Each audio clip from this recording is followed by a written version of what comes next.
Cool. So again, everyone, welcome to this session of Paper Club. Today, Joao is going to be leading the discussion, and we're going to talk about a really interesting topic, which is text generation, which is particularly complicated, and how this paper has used both distillation and generative adversarial networks to produce nice results on text generation. Go for it.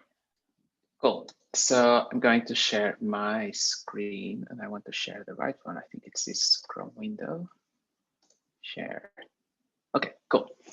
So the title of the paper I'm going to talk about today is Text KD-GAN,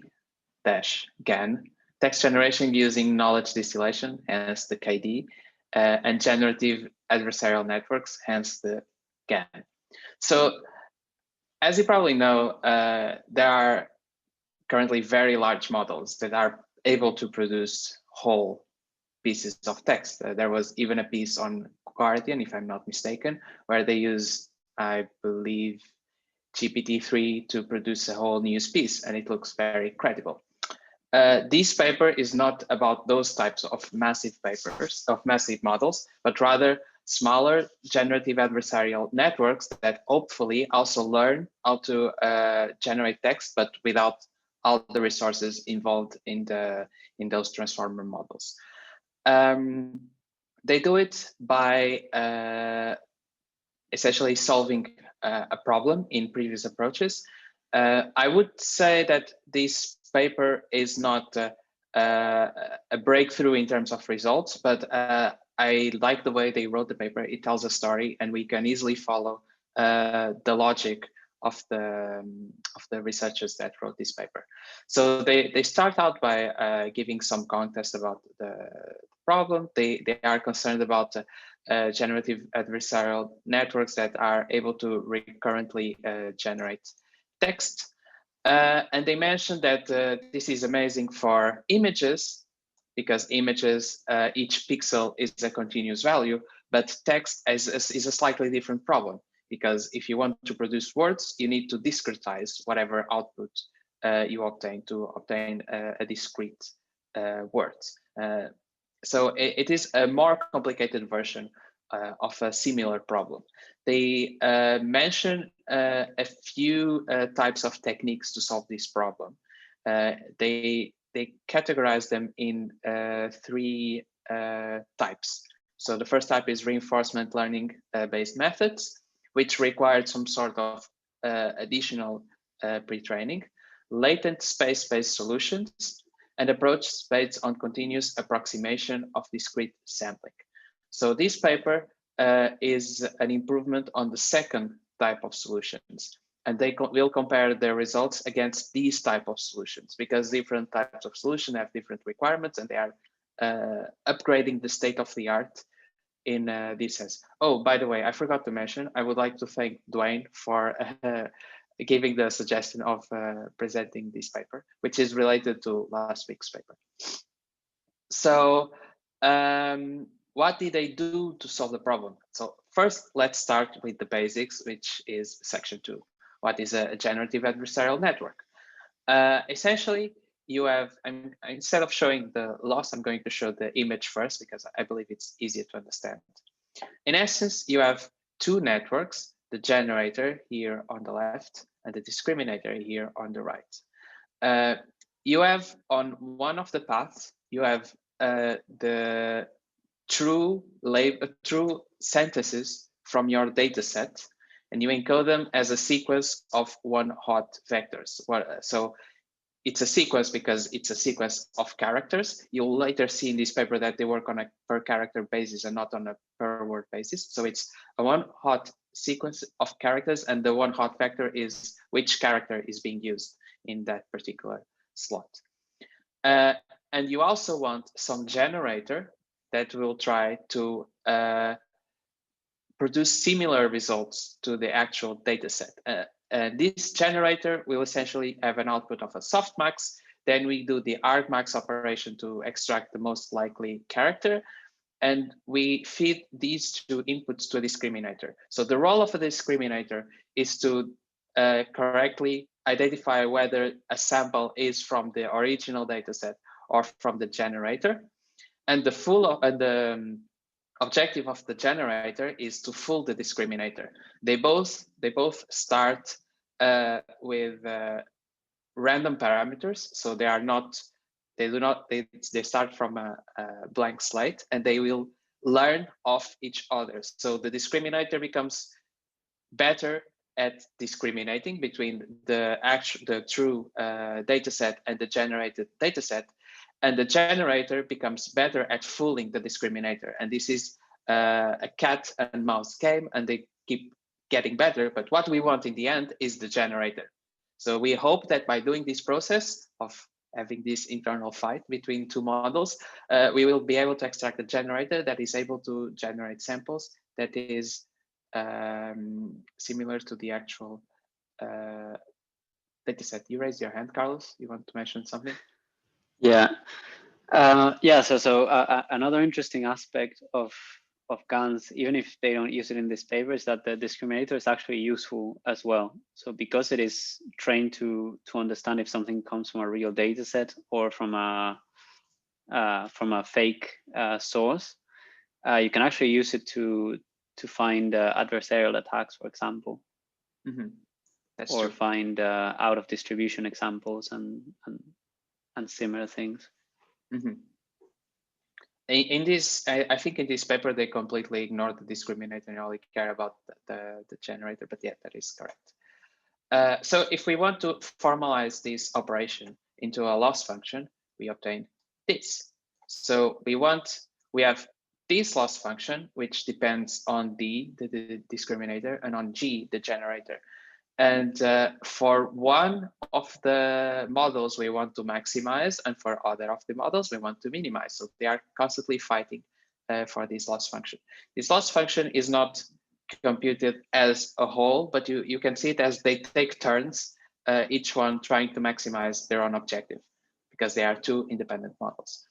This loss function is essentially made of this part, which is the ability of a discriminator to correctly label samples from the true dataset, and from this part, which is related to how the discriminator handles generator samples. So for one of the cases, we want to maximize, and for the other of the cases, we want to minimize this part of the loss function. Okay, this is the basic framework of the problem. But we have you have a bottleneck here, or a problem, which is the argmax operation is not differentiable. So you can't actually learn from this problem formulation for text. It's okay for images because you don't have this argmax operator in some, actually I'm lying, you also have the argmax operation that would enhance these IWGANs, but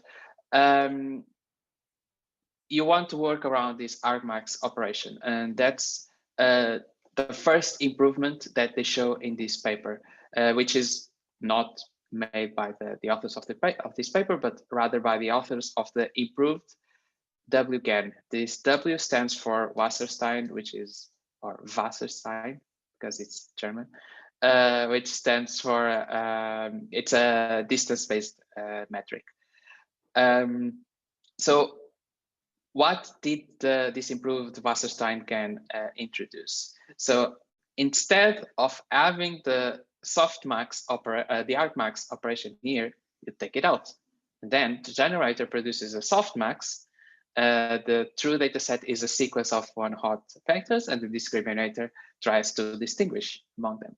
But as they mention here, and as you can imagine, it is a very easy task for the discriminator, because one is a one-hot vector, so 1, 1, and a bunch of zeros, and the other one is a vector with values between 0 and 1. So it's extremely easy for the discriminator to distinguish between the generator and the true data set. And because of this, it's not only it's very hard to train these sort of networks, but also the results are not great, at least for text. So these authors decide to do something about it. And looking at this problem, looking at this formulation, we can see that the problem is around here, because we are not, the discriminator is comparing two very different things. So what these authors did is try to make this top part more similar to the bottom part. And to do that, they borrowed some insights from distillation models. So showing in images, which is easier to understand, this is what the authors decided to do. So instead of having the one hot vector here on top, they put it through an encoder and a decoder. So let's try to unwrap what this is doing. Here they have a one hot vector.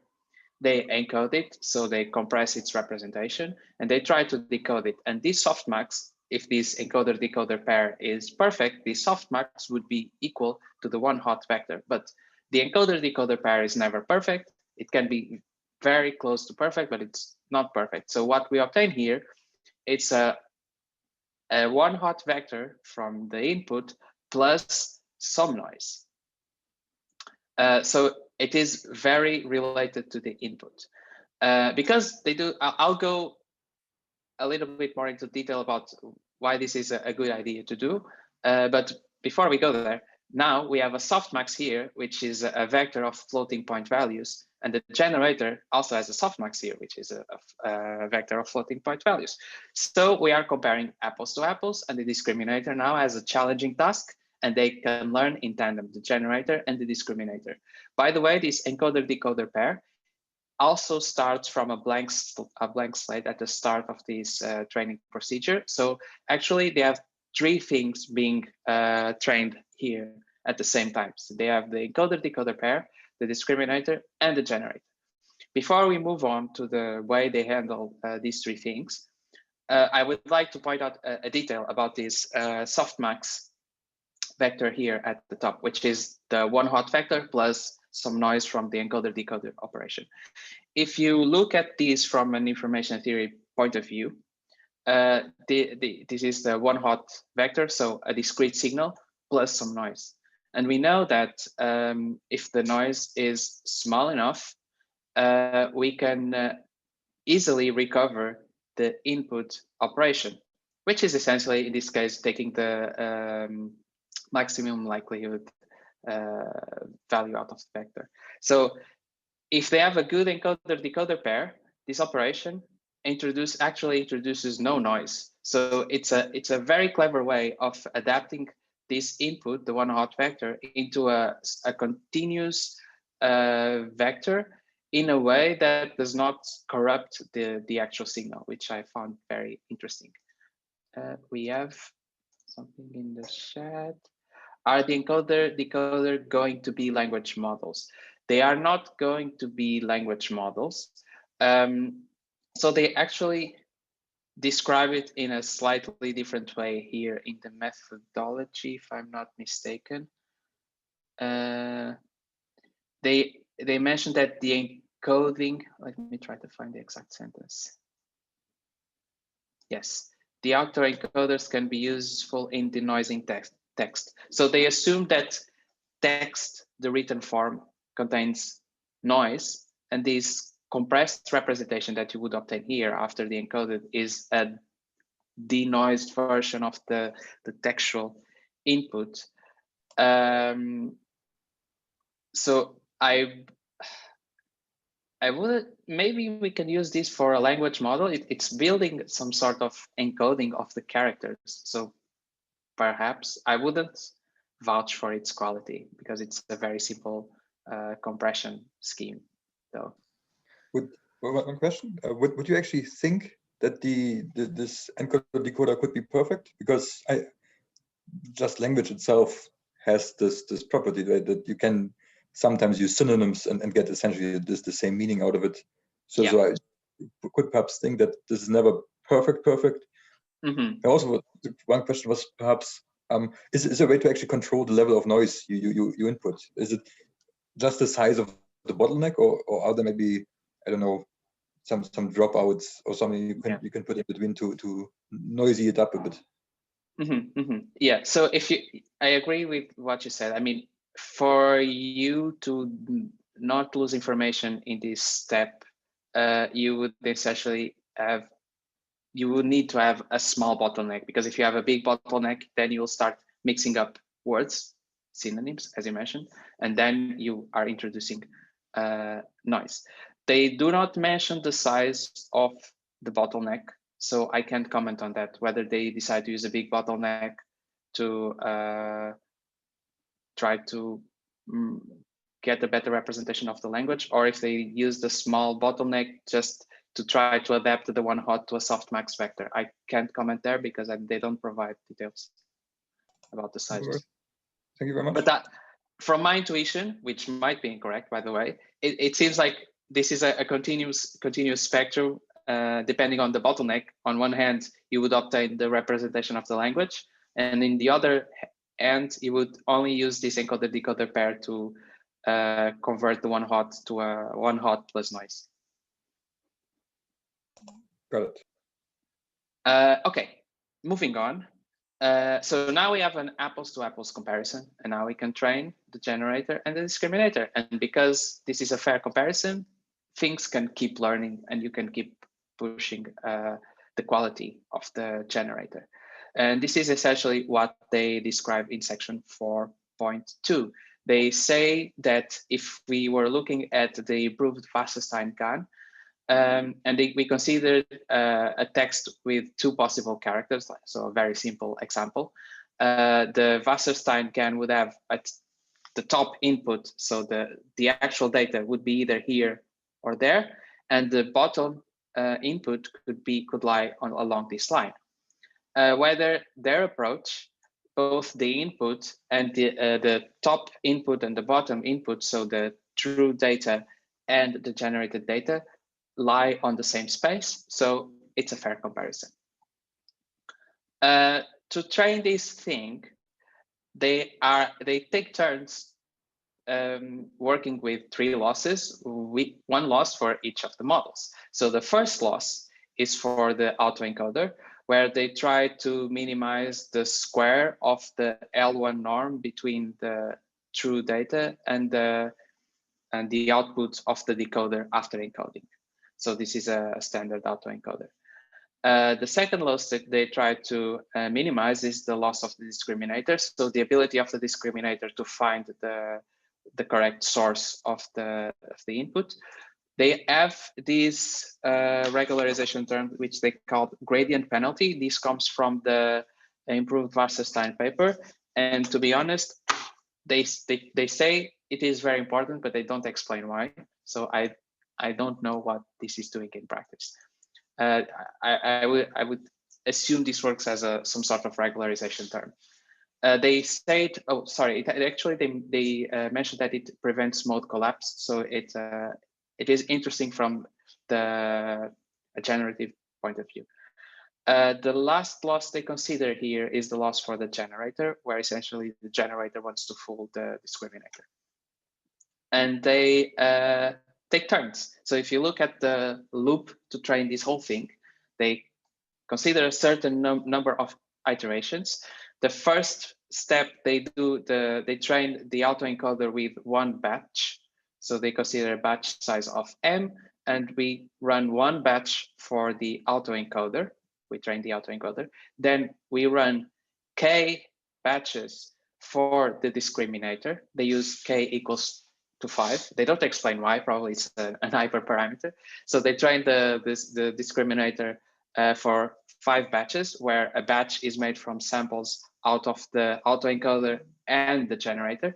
And then they train 1 batch for the generator. And they repeat this for the number of training iterations. So again, the 3 networks, the autoencoder, the discriminator, and the generator, are a blank piece of sheet at the start of this process. So they can really start from 0 with this architecture, which is a nice thing to do. Then we move on. Yes. Yeah, sorry, I have a question. So is there a concern that maybe the autoencoder is finding representations that help the discriminator? Like, is that a possibility within this training scheme? Oh, maybe not, because they backpropagate. Oh, right, they backpropagate each one at a time. Yeah, they consider like separate.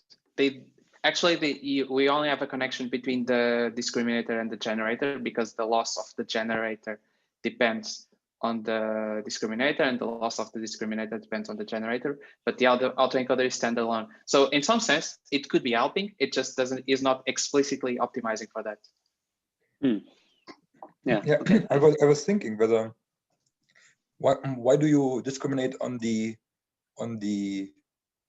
reconstructed image when you could in principle also let the discriminator run on the encoded image? That might actually be computationally a bit easier, right? Because the encoding layer is smaller, and so after your generator you run the encoder, and then you have like a smaller space. I don't know whether that would make much difference, but you would think that the decompression step shouldn't matter anymore.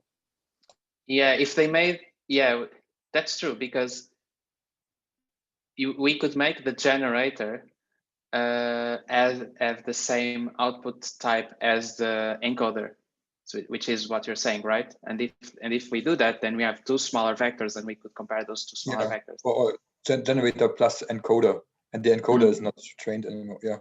Yeah, that's true. I think that would be a valid approach.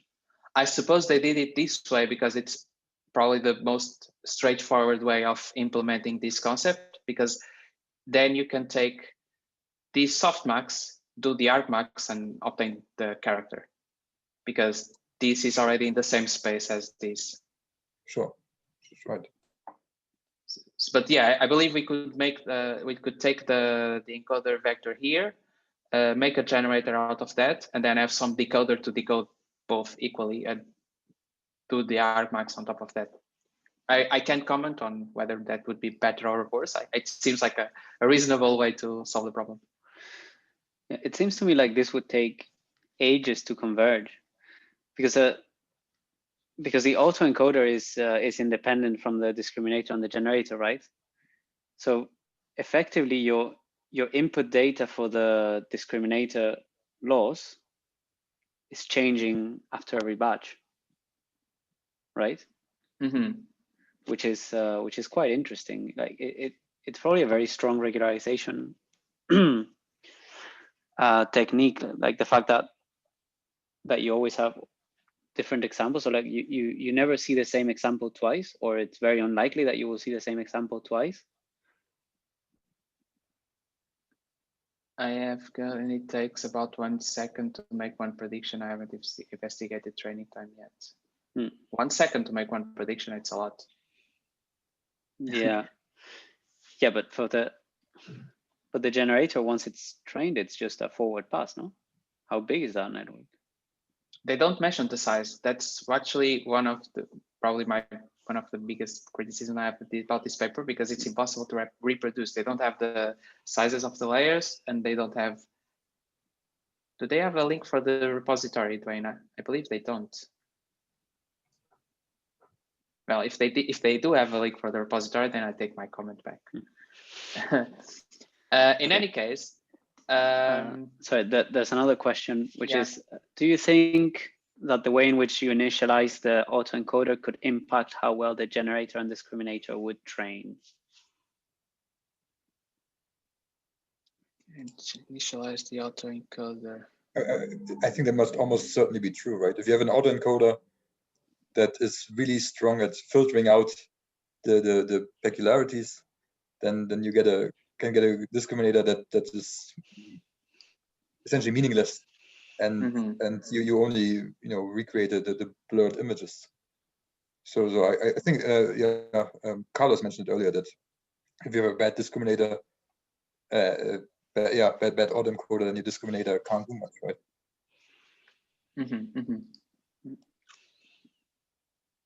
Okay, moving on to the results to show some numbers out of these. They trained their data set.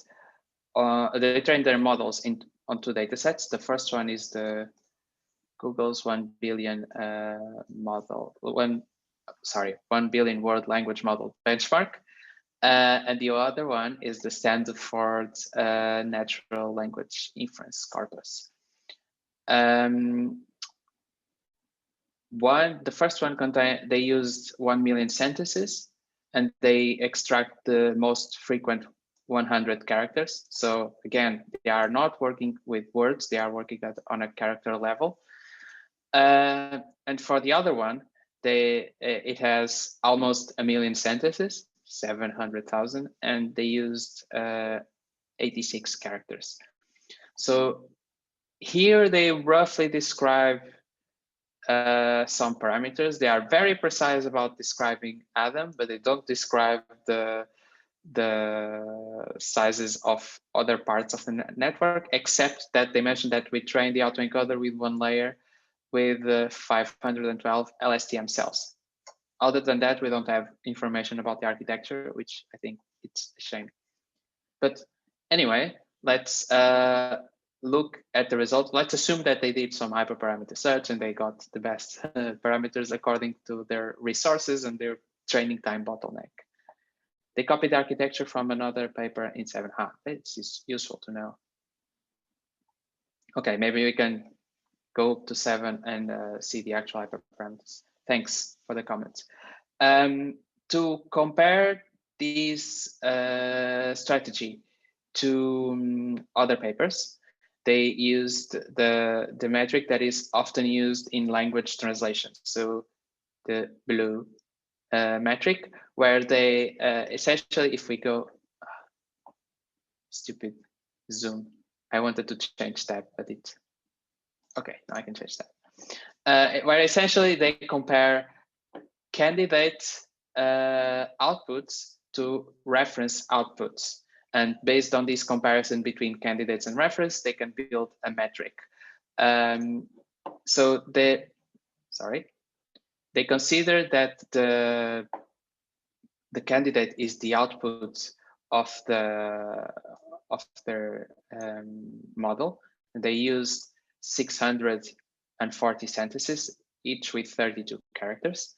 And they use the entire test set for these 2 data sets as reference text. So in some sense, this metric tells us how similar is the generated text to the text in the data sets. And the higher this metric is, it means that the generator is able to generate text that is more similar to that data set. And if we look at the numbers, we can see that comparing to the other 2 approaches, that their approach has a better blue score. This blue 2 is considering 2 grams, this blue 3 is considering 3 grams, and this blue 4 is considering 4 gram, I believe, characters, because they work on a character basis. And if we look at the examples between the improved Wasserstein-GAN and their approach, we can see that their text looks closer to what a human would write. Again, this has the limitation of 32 characters. So if you count these, you'll see that all of them have 32 characters or less than that.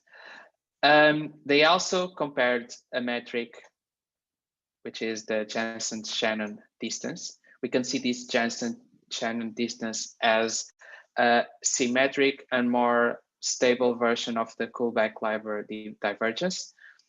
So essentially, it is comparing how dissimilar are 2 probability distributions. And if we look at the plots, we essentially see, especially in the 4 grams, which is this one, that the Jensen-Shannon distance is smaller for the text KD GAN, which means that the probability distribution of the 4 grams from their model is closer to the probability distribution in the dataset, which is precisely what we want.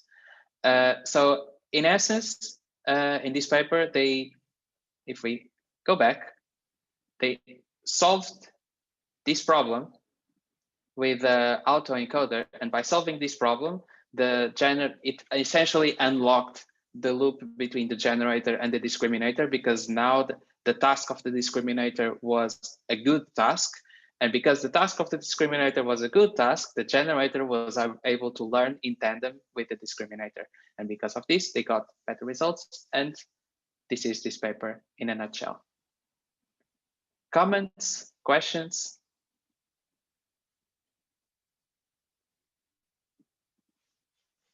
I have a bit of a question because so it's not clear to me, like, because they use blue, which is usually, it's normally used for translation, right?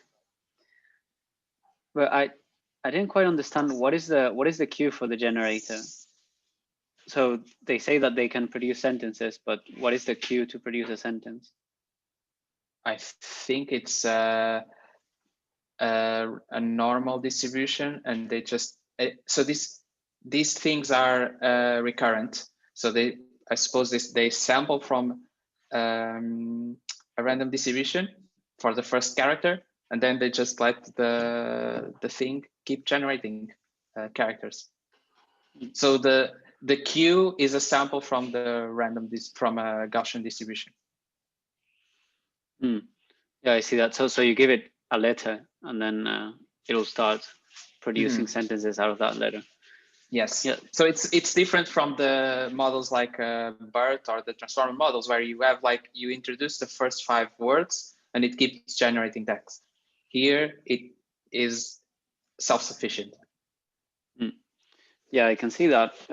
I'm wondering what's the use of a model that can just generate text without any Q? That's a good question.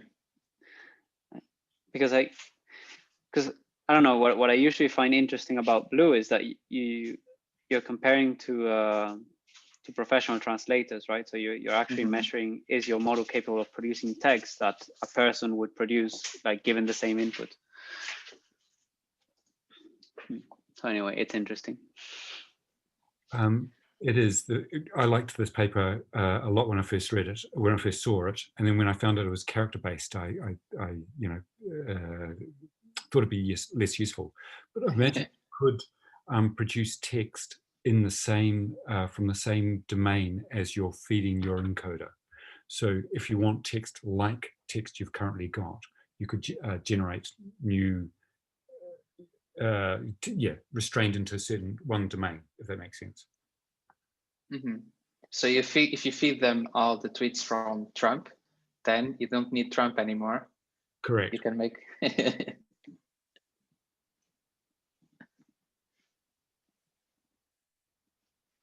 And you can probably generate a bunch of examples and look for a certain keyword and then post that tweet. So just search for capital and then boom, capital tweets. Yeah. Could you use this this kind of setup for telling the for finding, let's say, question answering, for finding the best answer to a question?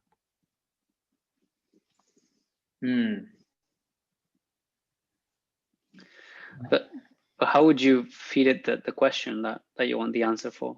Yeah. Yeah. And then do you end up having to train a individual model per question, which then,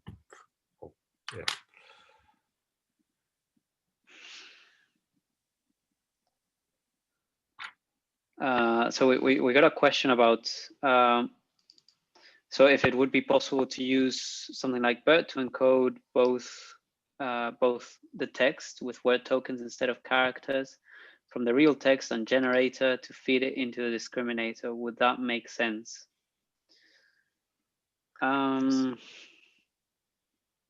You would like to, so that's already what BERT does in a way. But I mean, I guess that the setup is possible. Like you can put both sentences in BERT and then add a layer that discriminates. But I think, so your discriminator would be BERT in essence. I think it should be possible.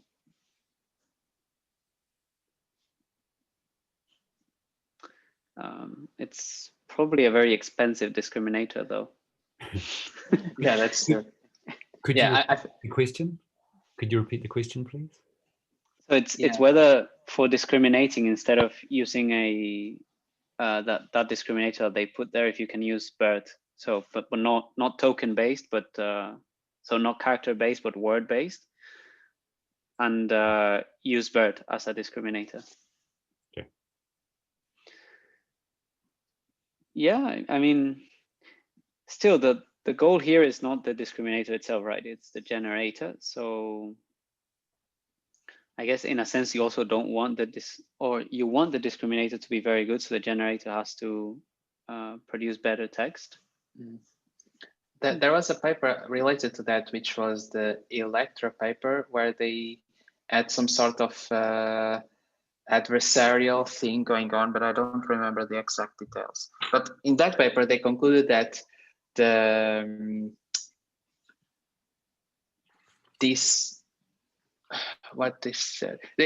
essentially you can't make the discriminator too good, otherwise the generator won't learn. So they have to be on similar difficulty levels, because if the discriminator is too good or too bad, then there are no gradients for the generator to learn.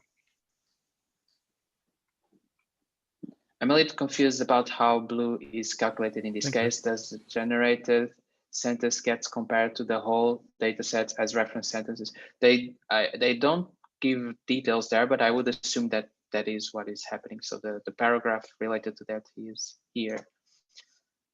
To calculate the blue scores, we generate 10 batches of sentences as candidate texts, and we use the entire test set as reference text. So I believe that is the case.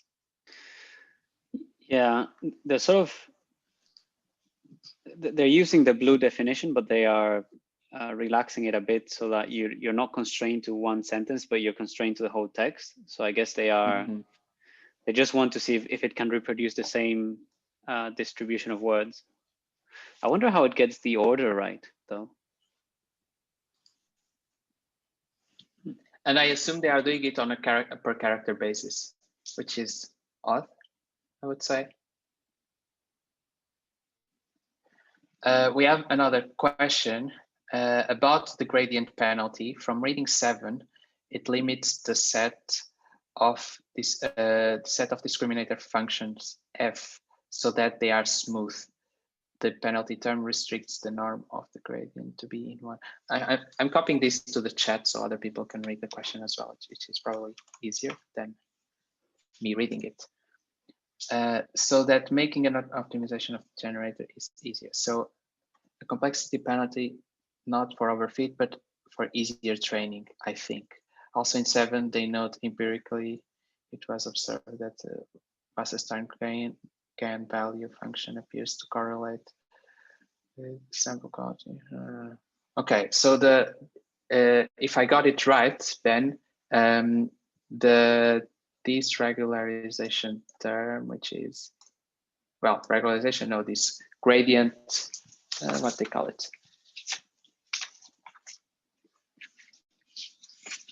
The gradient penalty term is about making it easier to learn, not so much as a regularization term. Is that correct? To be honest, yeah, okay, Ben thinks so. To be honest, I didn't look at 7, so I can't comment on this, but it makes sense. Training generators is training GANs is very hard. So whatever makes it easy to learn is a massive win. So I would expect something like this.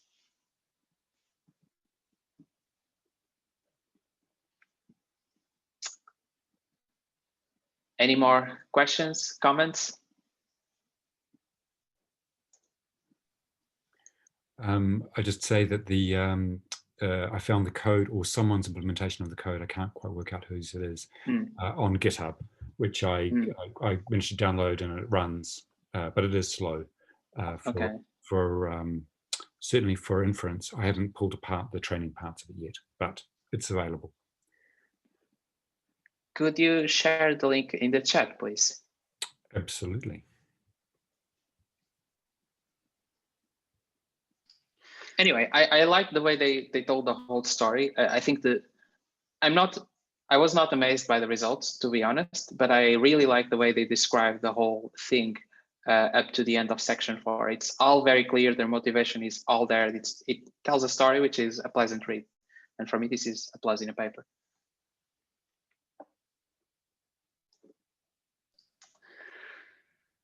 Okay, great. So, cool. Are there any more questions? Comments? Okay. Well, thank you very much, Joao, for guiding this discussion. My pleasure. We are diving into some new waters here. Most of the chat enjoyed the topic, so we'll try to continue finding papers like this one. Okay, as usual, thank you very much for everyone who attended and everyone who participated in the discussion. We really enjoy having more people join us. If you want to discuss, if you come across a particular paper that you find interesting and would like to have it discussed, please contact us. All our contact information is in nPlan.io. We are also recruiting for people in machine learning and data science. So if you are looking to join a rapidly growing startup company, please do go to nPlan.io in our careers page, and there are the descriptions of the roles that we are recruiting for at the moment. Otherwise, thanks again, Joao. Can we please show appreciation with a show of hands? Thank you very much. It was good. Thank you. And yeah, Thank you. hope to see you all next week. Thank you very much.